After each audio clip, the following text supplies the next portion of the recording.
Praise the Lord. இன்றைய சிந்தனையின் வசனத்தோடு கதை ஒன்றை கேட்போமா? அந்த ஊர் மொத்தத்துக்கும் கண்ணப்பன் தான் மேய்ப்பன்னு சொன்னா உங்களால நம்ப முடியலல்ல? கண்ணா, இந்த ஆடை சாமிக்கு நேர்ந்து நிக்கிறேன்டா, வளர்த்து குடுறா அப்படின்னு விடுவாங்க. டே கண்ணா, 2 ஆடு வாங்கி விடுறேன், பெருக்கி குடுறா அப்படின்னும் விடுவாங்க. இப்படி வீட்டுக்கு வீடு ஒரு ஆடோ 2 ஆடோ கண்ணப்பனோட மந்தையில தான் மேயும். அது மட்டும் இல்ல, ஒரு வீட்டு வாசல்ல கூட ஒரு ஆட்டுக்குட்டிய கூட பார்க்க முடியாது. இப்படி ஊரு மொத்தத்தோட ஆடுகளையும் அவன் தான் மேய்ச்சு பாதுகாக்கிறான். அவன் தனியா எங்கேயும் தூங்க மாட்டான். அந்த ஆட்டு மந்தையிலேயே தூங்கிக்குவான், அங்கேயே சாப்பிட்டுக்குவான், அதுங்க கூடவே குளிச்சுக்குவான், துணியை துவைச்சுக்குவான். ஆமாங்க, அந்த ஆத்து ஓரமா அதுங்க மேயும் போதே அந்த ஆத்துல குளிச்சுக்குவான், துணியை துவைச்சுக்குவான். இப்படி அவனுக்கு நினைவு தெரிஞ்சதுல இருந்து இந்த ஆடுங்க கூடவே அவன் வாழ்க்கை.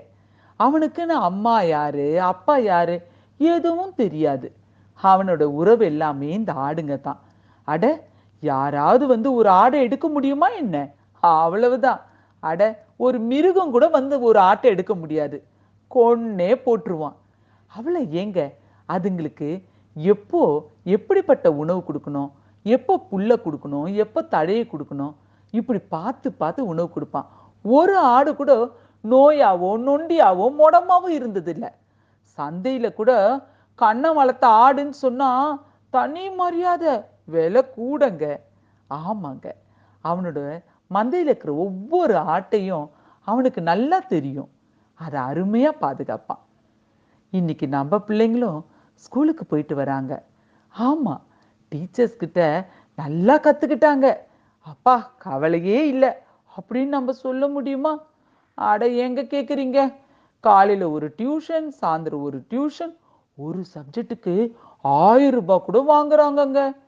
எங்க போய் சொல்றது? வேத வசனம் என்ன சொல்லுதுன்னு பார்க்கலாமா? சங்கீதம் 23ஆம் அதிகாரம் 1ஆம் வசனம்.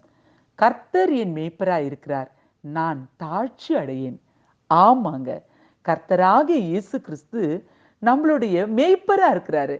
அப்புறம் உங்களுக்கும் எனக்கு என்னங்க குறை? God bless you all.